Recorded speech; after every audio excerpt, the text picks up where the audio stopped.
말도 안 되는 일이 벌어졌습니다. 저명한 MIT 교수가 한국의 휴게소에서 충격적인 광경을 목격했다는데요. 전 세계 교통 시스템 연구의 최고 권위자인 박사가 한국의 평범한 고속도로 휴게소에서 자신의 20년 연구를 완전히 뒤엎을 만한 장면을 보고 할 말을 잃었습니다. 미국 연구팀은 급히 카메라를 꺼내 이 기이한 광경을 촬영하기 시작했고 그 영상은 지금 전 세계 학계를 발칵 뒤집어 놓았습니다. 도대체 한국 휴게소에서 무슨 일이 벌어진 걸까요? MIT 교수가 평생 믿어온 교통 이론을 단 하루 만에 포기하게 만든 충격적인 비밀, 지금 바로 공개합니다. 저는 미국 MIT에서 교통공학을 연구하는 조셉 콜린스라고 합니다. 20년 넘게 교통 시스템을 연구하며 이 분야에서 나름 알아주는 전문가가 됐죠. 하지만 제가 몇 달 전 겪은 일은 제 전문성에 큰 의문을 던져주었습니다. 사실 저는 한국이라는 나라에 좋은 감정을 가지고 있지 않았어요.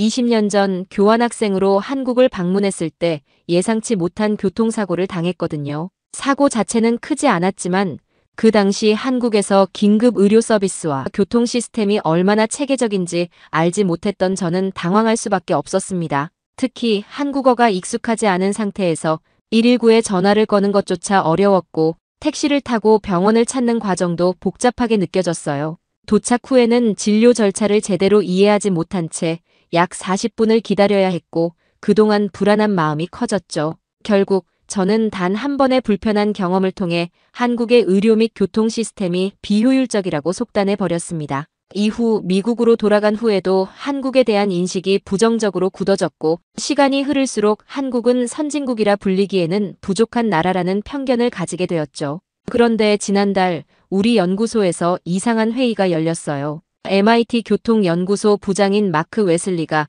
갑자기 저를 부르더니 한국의 교통 시스템이 세계 최고 수준이라는 보고서를 보여주는 겁니다. 처음에는 웃음이 나올 뻔했어요. 제가 직접 경험한 한국은 그런 나라가 아니었으니까요. 마크, 말도 안 되는 소리 하지 마. 내가 20년 전에 한국에 있었는데 그때 한국은 정체가 심각했어. 그런 나라가 어떻게 갑자기 최고 수준이 된다는 거야? 그런데 마크는 심각한 표정으로 컴퓨터 화면을 보여줬습니다. 최근 발표된 세계 교통 시스템 평가에서 한국이 미국을 앞지른 데이터였죠. 저는 믿을 수 없었습니다. 그래서 제안했어요. 내가 직접 가서 확인해 볼게. 한국이 정말 그렇게 발전했는지. 마크는 의외로 쉽게 허락했습니다. 알고 보니 우리 연구소 최대 후원자가 한국과의 협력 연구를 원했던 거예요. 저는 속으로 비웃었죠. 이번 기회에 한국의 과장된 평가를 바로잡겠다고 생각했으니까요. 출발하기 전날 밤 마크가 전화를 걸어왔습니다. 조셉, 이번 출장은 중요해.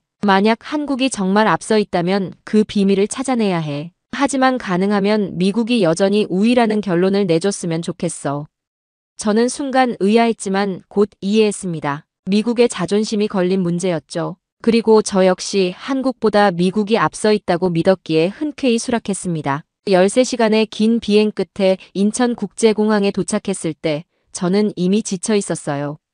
여기서부터 문제점을 찾아내기 시작해야지라고 생각하며 입국장으로 향했습니다. 그런데 이상한 일이 벌어졌어요. 줄이 보이지 않았습니다. 미국에서는 입국할 때마다 길게 줄을 서서 기다려야 하는데 여기에는 그런 모습이 없었죠. 안내 로봇이 저를 자동 입국 심사대로 안내했습니다. 여권을 스캔하고 지문을 찍고 얼굴을 인식시키니 몇 초 만에 모든 절차가 끝났어요. 미국에서는 보통 30분 이상 걸리는 과정이었는데 여기서는 1분도 채 걸리지 않았습니다. 그래, 공항 하나 잘 만들었다고 전체가 좋은 건 아니지. 마음을 다잡고 나오는데 제 이름이 적힌 팻말을 든 한국인이 보였습니다. 교통기술원의 연구원 김서준이었어요. 그는 단정한 정장 차림에 부드러운 미소를 짓고 있었죠.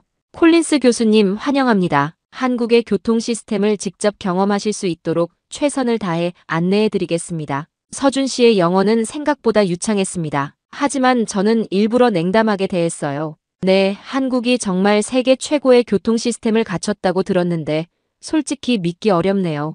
20년 전 제가 여기 있을 때는 심각한 교통체증으로 고생했거든요. 서준 씨는 제 도발적인 발언에도 눈 하나 깜빡하지 않고 차분한 미소를 유지했습니다. 이런 무례한 질문을 받고도 전혀 감정의 동요 없이 전문가다운 태도를 보여주는 모습이 인상적이었죠. 20년이면 많은 것이 변할 수 있죠. 교수님께서 직접 경험해 보시면 판단하시기 쉬울 겁니다. 그렇게 저의 한국 교통 시스템 탐방이 시작됐습니다. 처음부터 제 마음은 결정되어 있었어요. 한국의 문제점을 찾아내 미국의 우수성을 증명하겠다고 말이죠. 하지만 그때까지만 해도 저는 몰랐습니다. 이 방문이 제 평생의 신념을 완전히 뒤흔들어 놓을 거라는 사실을요. 인천국제공항에서 나와 처음 마주한 한국의 모습은 제가 기억하던 것과 너무 달랐습니다. 20년 전에는 작고 복잡했던 공항이 이제는 거대하고 세련된 모습으로 변해 있었어요. 사람들로 북적이는데도 질서정연하게 움직이는 모습이 인상적이었죠. 서준 씨는 저를 공항철도로 안내했습니다. 교수님, 서울까지는 공항철도를 타고 가는 게 가장 빠릅니다. 자동차로 가면 교통 상황에 따라 다르지만 기차는 항상 정확한 시간에 도착하니까요. 저는 속으로 비웃었어요. 아, 도로 상황이 여전히 좋지 않다는 걸 인정하는군. 하지만 겉으로는 아무 말도 하지 않았습니다. 플랫폼에 도착하자 깔끔한 열차가 이미 기다리고 있었습니다. 탑승구가 열리고 사람들이 질서 있게 내리고 탔어요. 미국에서는 상상도 할 수 없는 광경이었죠. 게다가 열차 내부는 놀라울 정도로 깨끗했습니다.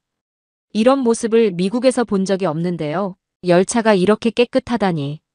저도 모르게 솔직한 감탄이 나왔어요. 그는 미소를 지었습니다. 한국 사람들은 공공장소를 자신의 집처럼 생각하는 경향이 있어요. 그래서 자연스럽게 깨끗하게 유지되죠. 열차가 출발하자 창밖으로 서울로 향하는 풍경이 펼쳐졌습니다. 고층 빌딩과 아파트 단지들, 그리고 중간중간 녹지 공간이 조화롭게 어우러져 있었어요. 20년 전 제가 보았던 한국의 모습과는 완전히 달랐죠. 20년 전에는 이렇게 발전하지 않았어요. 정말 많이 변했네요. 솔직한 감상을 말했습니다. 서준 씨는 진지한 표정으로 한국의 빨리빨리 문화에 대해 설명했습니다. 이 나라가 변화의 속도가 세계에서 가장 빠른 곳 중 하나라는 이야기를 들으며 저는 그의 자신감 넘치는 설명에 고개를 끄덕일 수밖에 없었습니다. 공항철도는 정확히 예정된 시간에 서울역에 도착했습니다. 서준이 안내한 차는 부분 자율주행 기능이 탑재된 최신형 전기차였습니다. 차에 탑승하자 서준이 자율주행 보조 시스템을 활성화했고 차량이 스스로 차선을 유지하며 앞차와의 거리를 조절하는 모습을 보여줬습니다. 서준 씨는 한국이 자율주행 기술 개발에 적극적으로 투자하고 있지만 아직 완전한 자율주행은 법적, 기술적 제약으로 인해 초기 단계라고 설명했어요. 도로를 달리며 신호등 시스템이 평소와 다르게 작동하는 것을 발견했습니다. 서준 씨는 이것이 한국의 여러 도시에서 시범적으로 도입하고 있는 AI 기반 교통신호 제어 시스템이라고 알려주었습니다. 실시간 교통량을 분석해 신호 체계를 최적화하는 이 시스템 덕분에 교통 흐름이 한결 원활해졌다고 했죠. 특히 일부 지역에서는 이미 AI 기반 교통 종합 상황실과 스마트 교차로 시스템을 성공적으로 운영하고 있었습니다. 저는 여전히 의심이 남아 있었지만 직접 눈으로 확인하는 한국의 교통 시스템은 제가 상상했던 것과는 확실히 달랐습니다. 그럼에도 불구하고 저는 계속해서 이 시스템의 허점을 찾아내려 했습니다. 다음 날 아침 서준 씨는 저를 서울의 대중교통 시스템을 직접 체험하는 일정으로 안내했습니다. 첫 목적지는 서울 지하철이었어요. 지하철역에 들어서자마자 깔끔하고 깨끗한 환경에 놀랐습니다. 20년 전 제가 타봤던 지하철은 좁고 시설도 오래되고 불편했는데 지금 보는 모습은 완전히 달랐습니다. 승강장에는 스크린도어가 설치돼 있었어요. 이건 미국 대부분의 지하철에는 없는 시설이었죠. 사람들이 선로에 빠지는 사고를 완벽하게 방지하는 시스템을 보며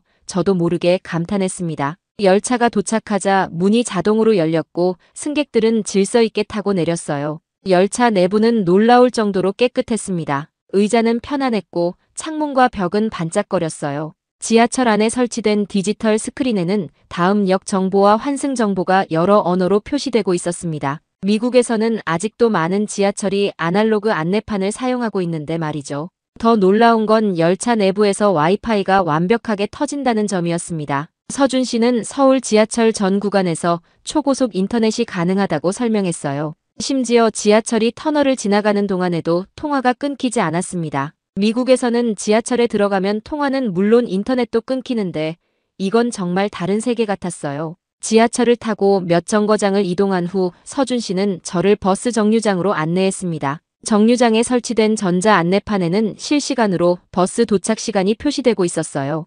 그리고 버스가 정확히 예측된 시간에 도착했습니다. 버스에 탑승하자 서준 씨는 교통카드를 꺼내 단말기에 가볍게 터치했어요. 그러면서 한국의 통합교통카드 시스템에 대해 설명했습니다. 하나의 카드로 지하철, 버스, 택시 등 모든 대중교통을 이용할 수 있고 환승 시 요금 할인도 자동으로 적용된다고 했죠. 저는 미국에서 도시마다 다른 교통카드 시스템을 사용해야 하는 불편함을 떠올리며 내심 부러웠습니다. 버스 좌석에 앉아 창밖을 바라보는데 서준 씨가 한국의 버스 전용차로 시스템에 대해 설명했습니다. 도로 한가운데나 가장자리에 버스만 다닐 수 있는 전용차로가 있어 출퇴근 시간에도 버스가 정체 없이 빠르게 이동할 수 있다고 했습니다. 실제로 우리가 탄 버스는 옆 차선의 일반 차량들보다 훨씬 빠르게 목적지로 향하고 있었어요. 서울 시내 한복판에 도착했을 때 서준 씨는 저를 교통관제센터로 안내했습니다. 그곳에서 저는 서울의 스마트 교통 시스템의 핵심을 볼 수 있었어요. 거대한 스크린에는 서울 전역의 실시간 교통 상황이 표시되고 있었고 엔지니어들은 AI 기반 시스템을 통해 교통 흐름을 모니터링하고 있었습니다. 그의 설명에 따르면 이 시스템은 도로 곳곳에 설치된 센서와 CCTV, 그리고 차량 GPS 데이터를 종합해 실시간으로 교통 상황을 분석한다고 했어요. 그리고 이 데이터를 바탕으로 신호등 주기를 자동으로 조절하고 우회 경로를 제한하며 사고나 공사 정보를 운전자에게 즉시 알려준다고 했습니다. 미국에서는 이런 통합 시스템이 아직 전면적으로 도입되지 않았는데요.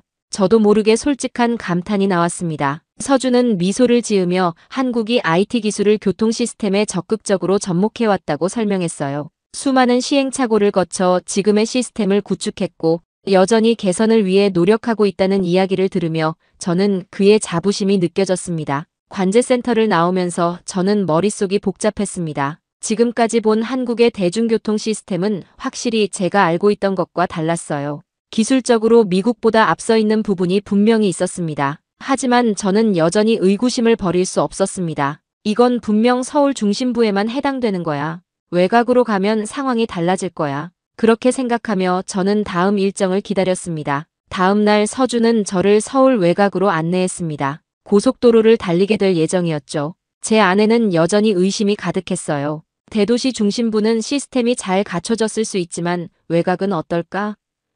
이런 생각을 하며 차에 올랐습니다. 서울을 빠져나가는 고속도로 입구에 도착했을 때 신기한 광경을 목격했어요. 톨게이트 앞에서 차들이 속도를 거의 줄이지 않고 그대로 통과하는 모습이었습니다. 미국에서는 고속도로 톨게이트마다 정차해서 돈을 내거나 이지패스를 인식시켜야 하는데 여기서는 차들이 60km 정도의 속도로 그냥 지나갔어요.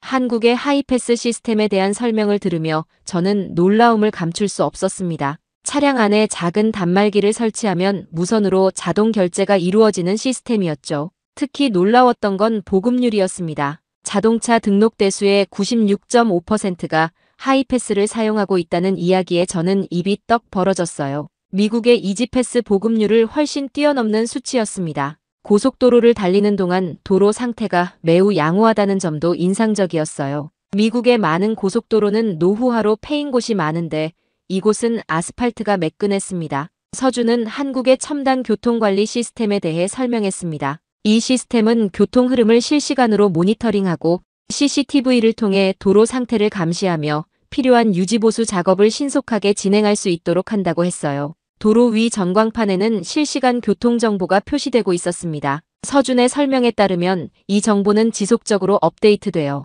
운전자들이 교통 상황에 맞게 경로를 조정할 수 있도록 도와준다고 했어요. 미국에서도 비슷한 시스템이 있지만 이렇게 세밀하고 정확한 정보를 제공하는 경우는 드물다는 생각이 들었습니다. 가다가 잠시 휴게소에 들렀을 때 또 다른 놀라운 경험을 했어요. 미국의 고속도로 휴게소는 대부분 간단한 음식점과 화장실만 있는 경우가 많은데 한국의 휴게소는 마치 작은 쇼핑몰 같았습니다. 다양한 음식점, 편의점, 지역 특산품 판매장, 심지어 약국까지 있었어요. 수유실, 수면실, 샤워실 같은 편의시설도 갖춰져 있었습니다. 특히 인상적이었던 건 화장실이었어요. 놀라울 정도로 깨끗했습니다. 미국의 고속도로 휴게소 화장실은 종종 청결 상태가 좋지 않은데 이곳은 마치 고급 호텔의 화장실처럼 깨끗하고 정돈되어 있었어요. 휴게소를 이용하는 사람들의 모습도 인상적이었습니다. 쓰레기는 모두 분리수거함에 정확히 분류해서 버리고 식사 후에는 식판을 정해진 곳에 가져다 놓는 등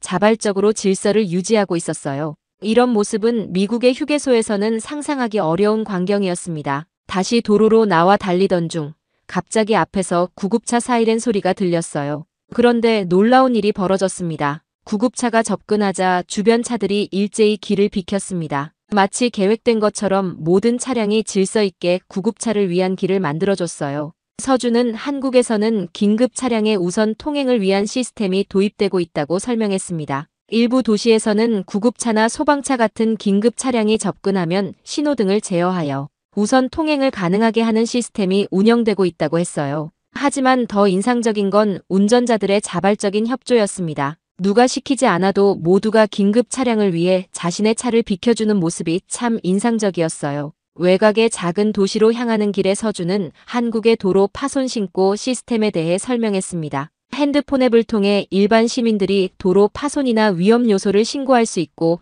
해당 신고는 관련 기관으로 전달되어 신속한 보수가 이루어진다고 했어요. 시민들의 참여로 도로 안전을 유지하는 시스템이 매우 효율적으로 보였습니다. 서준의 스마트폰을 보니 실제로 앱을 통해 도로 파손을 신고하는 화면이 있었어요. 신고 후에는 처리 현황을 실시간으로 확인할 수 있는 기능까지 있었습니다. 미국에서도 비슷한 신고 시스템이 있긴 하지만 이렇게 사용자 친화적이고 효율적인 앱은 본 적이 없었어요. 저는 점점 놀라움을 감추지 못했습니다. 지금까지 본 한국의 도로 시스템은 확실히 제가 생각했던 것과는 달랐어요. 기술적인 면뿐만 아니라 시민들의 질서의식과 협력하는 모습도 인상적이었습니다. 하지만 여전히 저는 최후의 보루를 지키고 싶었어요. 이건 아마도 일부 지역만 그런 거겠지. 모든 곳이 이렇게 잘 관리되진 않을 거야. 그날 저녁 호텔로 돌아온 저는 미국 연구소의 마크에게 전화를 받았습니다. 마크는 제 진행 상황을 확인하고 싶어 했어요. 한국의 문제점들을 찾아냈나? 미국이 여전히 우위에 있다는 증거는? 저는 솔직하게 말했습니다. 아직 조사 중이야. 하지만 솔직히 말하면 한국의 교통 시스템은 우리가 생각했던 것보다 훨씬 발전해 있어. 마크의 목소리가 차가워졌어요. 자네가 임무를 잊은 건 아니겠지? 우리는 미국의 우수성을 증명하려는 거야. 전화를 끊고 창밖을 바라보며 저는 복잡한 마음이 들었습니다. 과학자로서의 양심과 애국심 사이에서 갈등하게 됐어요. 진실을 말해야 할까? 아니면 제가 원하는 결론을 위해 사실을 왜곡해야 할까? 이 고민을 안고 저는 다음 날의 일정을 기다렸습니다. 며칠 뒤 아침 일찍 제 휴대폰이 울렸습니다.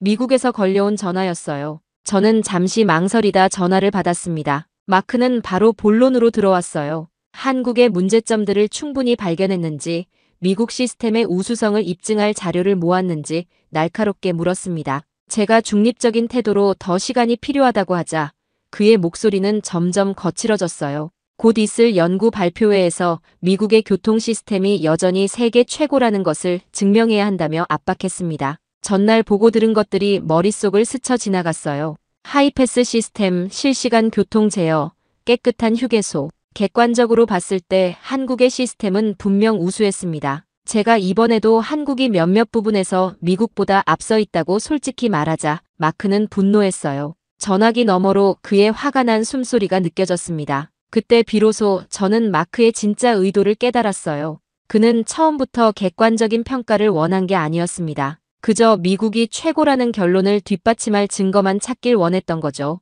제가 과학자로서 사실을 왜곡할 수 없다고 하자 마크는 차갑게 웃으며 연구소의 후원금을 언급했어요. 그의 말 속에는 분명한 협박이 담겨 있었습니다. 전화를 끊고 저는 오랫동안 창밖을 바라봤어요.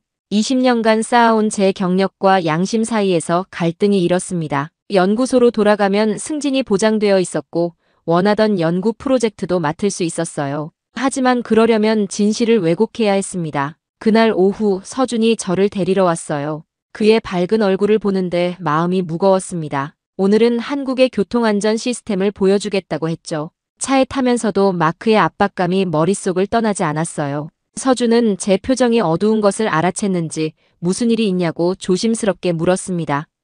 저는 그냥 피곤하다고 둘러댔지만 마음속으로는 복잡한 감정이 교차했습니다. 한국의 발전된 시스템을 인정하면 제 커리어에 타격이 올 수도 있다는 생각이 들었어요. 서준이 안내한 교통안전교육센터에 도착했습니다. 이곳에서는 어린이부터 노인까지 다양한 연령대를 위한 교통안전 교육이 이루어지고 있었어요. 가상현실을 활용한 안전교육은 특히 인상적이었습니다.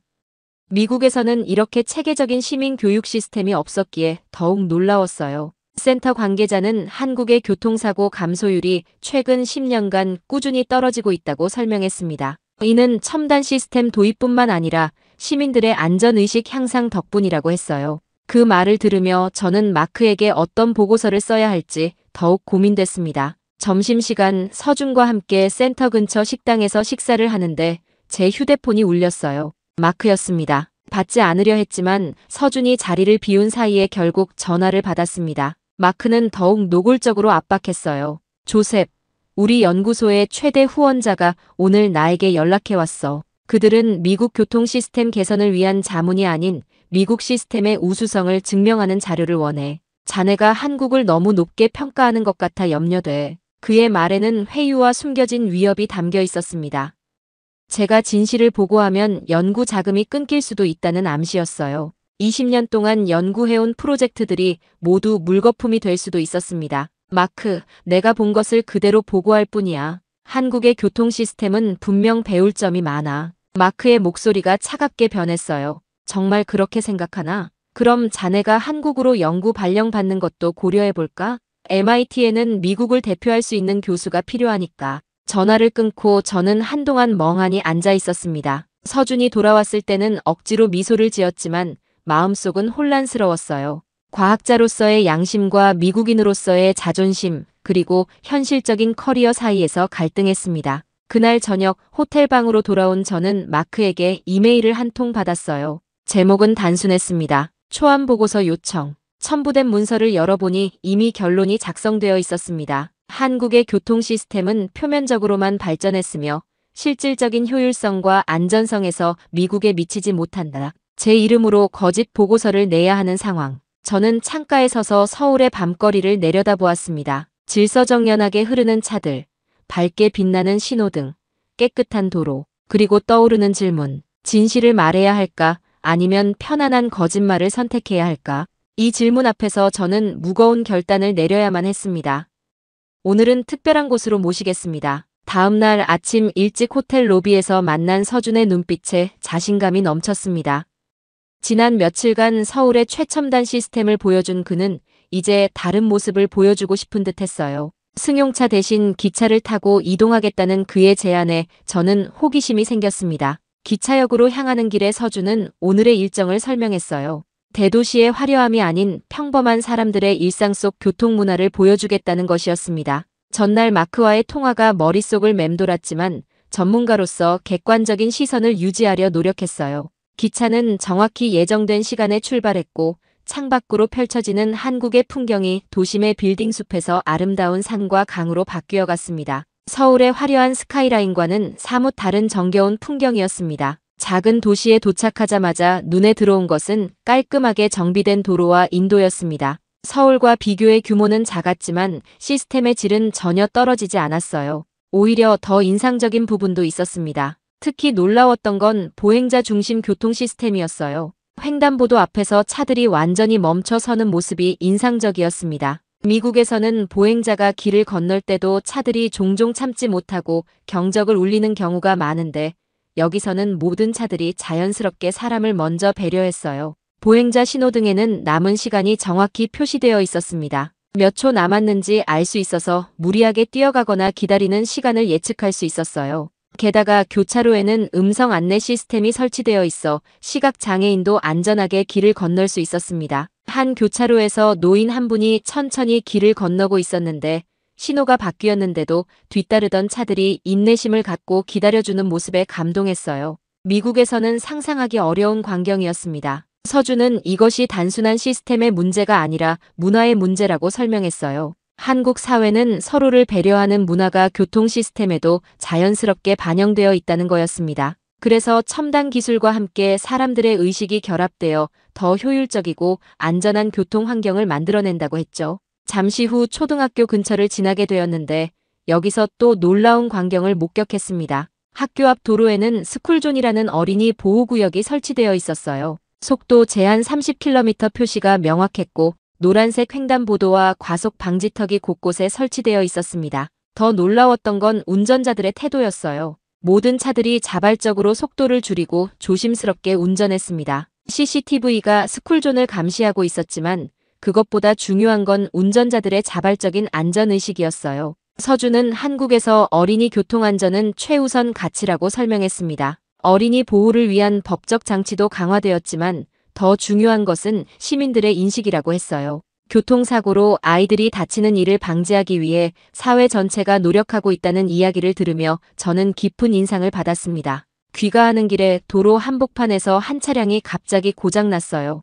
미국이었다면 큰 교통체증이 발생했겠지만 놀랍게도 단 몇 분 만에 긴급 출동 차량이 도착해 신속하게 차를 견인했습니다. 서준의 설명에 따르면 한국에서는 도로 중간에 차가 멈추면 즉시 긴급 출동 시스템이 작동한다고 했어요. 그날 하루 동안 제가 본 것은 단순한 첨단 기술이 아니었습니다. 기술과 사람이 조화롭게 어우러진 교통 문화였어요. 미국에서는 자동차가 주인공이라면 한국에서는 사람이 교통 시스템의 중심이었습니다. 보행자를 배려하고 어린이와 노약자를 보호하며 서로를 존중하는 문화가 만들어낸 안전한 교통 환경이었어요.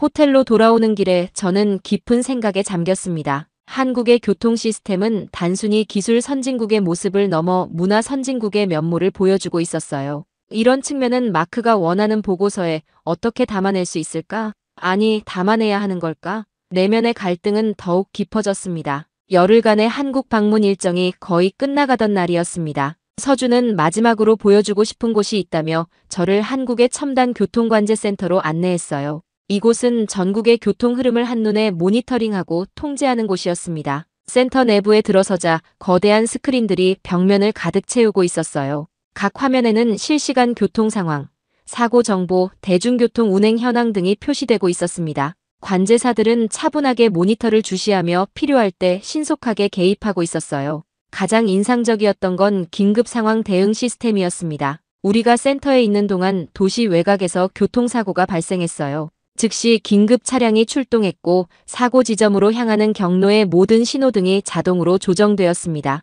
관제센터의 AI 시스템이 실시간으로 최적의 경로를 계산해 구급차가 최대한 빨리 현장에 도착할 수 있도록 돕고 있었어요. 미국에서는 이런 시스템이 없어 사람 목숨을 잃는 경우가 많은데 저도 모르게 솔직한 감탄이 나왔습니다. 서준은 겸손하게 웃으며 이 시스템이 완벽하지는 않지만 사람의 생명을 최우선으로 여기는 한국의 가치관이 반영된 결과라고 설명했어요. 그의 말을 들으며 20년 전 제가 겪었던 불편했던 경험은 이제 흐릿한 기억으로만 남아 있었습니다. 호텔로 돌아오는 길 휴대폰이 울렸어요. 마크였습니다. 그는 제가 내일 미국으로 돌아오면 곧바로 보고서를 제출해야 한다고 강조했어요. 조셉, 잊지 말게. 우리는 미국의 우수성을 증명해야 하네. 자네의 경력과 우리 연구소의 명성이 걸린 문제야. 그날 밤 저는 보고서 초안을 작성하기 시작했습니다. 마크의 압박에도 불구하고 제가 직접 본 사실들을 솔직하게 적었어요. 한국의 교통 시스템이 여러 측면에서 미국보다 앞서 있다는 것, 특히 사람 중심의 철학과 첨단 기술의 조화가 돋보인다는 점을 강조했습니다. 다음 날 아침 공항으로 가는 길에 서준에게 작별 인사를 했어요. 그는 마지막으로 제게 작은 선물을 건넸습니다. 한국의 전통 부채였는데 거기에는 사람이 먼저라는 문구가 적혀 있었어요. 기술이 아닌 사람이 중심이 되는 철학이 한국 교통 시스템의 핵심이라는 것을 상징적으로 보여주는 선물이었습니다. 비행기를 타고 미국으로 돌아오는 내내 저는 마크에게 어떻게 설명할지 고민했습니다. 보스턴 공항에 도착하자마자 그가 저를 기다리고 있었어요. 그의 표정은 냉랭했습니다. 연구소로 돌아와 회의실에 들어서자 마크뿐만 아니라 다른 이사들도 모여 있었어요. 저는 깊게 숨을 들이마시고 보고서를 펼쳤습니다. 제가 한국에서 본 것은 우리가 생각했던 것과 완전히 달랐습니다. 한국의 교통 시스템은 여러 측면에서 미국보다 앞서 있습니다. 특히 인상적인 것은 마크의 표정이 점점 어두워졌지만 저는 계속해서 사실을 전달했습니다. 하이패스 시스템의 효율성, AI 기반 교통 제어, 긴급 차량 우선 신호 체계, 그리고 무엇보다 사람을 중심에 두는 철학까지. 발표가 끝나자 잠시 침묵이 흘렀습니다. 마크가 말하려는 순간 이사회 의장인 로버트가 먼저 입을 열었어요. 조셉, 솔직한 보고서 감사합니다. 당신의 분석은 매우 가치 있습니다. 우리가 지금까지 고수해온 관점에 의문을 제기하게 되네요. 사실 교통 시스템은 끊임없이 발전하는 분야이고 다른 나라의 혁신적인 접근법을 배우는 것이 우리에게도 큰 도움이 될 겁니다. 이사회에서는 한국의 교통 시스템 전문가들과 협력 프로젝트를 시작하는 방안을 검토하기로 결정했어요. 이제 우리도 그들의 기술과 철학에서 배울 점이 많다는 것을 인정해야 할 때가 온 것 같습니다. 당신의 용기 있는 보고서 덕분에 우리도 더 열린 마음으로 나아갈 수 있게 되었어요. 마크는 믿을 수 없다는 표정이었습니다. 그는 항의하려 했지만 로버트의 단호한 태도에 결국 입을 다물었어요. 회의가 끝난 후 로버트는 저를 따로 불러 놀라운 제안을 했습니다. 한국과 미국 간의 교통 시스템 협력 프로젝트를 제가 이끌어달라는 거였어요. 양국의 장점을 결합해 더 나은 시스템을 만들어보자는 제안이었습니다. 집으로 돌아오는 길, 저는 이번 연구 여정의 의미를 곰곰이 되새겨보았습니다. 한 국가의 교통 시스템은 단순한 기술적 구현을 넘어 그 사회의 가치관과 철학을 반영하는 거울과 같다는 학술적 통찰을 얻게 되었습니다. 한국이 짧은 시간 안에 이룩한 놀라운 발전은 단순한 경제적 성장이 아닌 사람을 중심에 두는 철학이 만들어낸 결실이었습니다. 20년 전 제가 경험했던 한국과 오늘날의 한국은 완전히 달랐습니다. 그들의 끊임없는 혁신 정신과 개선 의지는 교통 시스템뿐만 아니라 사회 전반에 걸쳐 놀라운 변화를 이끌어냈습니다. 한국인들의 정교한 시스템 설계와 실행력, 그리고 시민들의 자발적인 참여는 우리 미국이 깊이 배워야 할 것입니다. 이제 저는 비교 교통학의 새로운 장을 열고자 합니다. 한국이 보여준 사람 중심의 철학, 효율성과 안전을 모두 아우르는 통합적 접근법은 전 세계 교통 시스템의 새로운 표준이 될 자격이 충분합니다. 한국에서의 경험을 통해 얻은 이 귀중한 깨달음이 모두의 더 나은 미래를 위한 초석이 되기를 진심으로 희망합니다. 오늘 사연 어떻게 들으셨나요? 오늘은 미국 MIT의 저명한 교통공학 교수가 한국의 교통 시스템을 직접 경험하면서 기존의 편견을 깨고 진정한 발전을 인정한 사연이었습니다. 단순한 기술적 우수성을 넘어 사람 중심의 철학이 녹아있는 한국의 교통체계는 외국인의 시선으로도 높은 평가를 받을 만큼 세계적 수준임을 다시 한번 확인할 수 있었습니다. 한국의 솔직하고 진정성 있는 태도가 국제관계에서 얼마나 중요한 역할을 하는지 다시 한번 확인할 수 있었습니다. 오늘 사연이 재밌으셨다면 좋아요와 댓글 많이 달아주세요. 다음에 더 재밌는 사연으로 돌아오겠습니다. 오늘도 귀한 시간 내주셔서 감사합니다. 지금까지 감동 신호등이었습니다.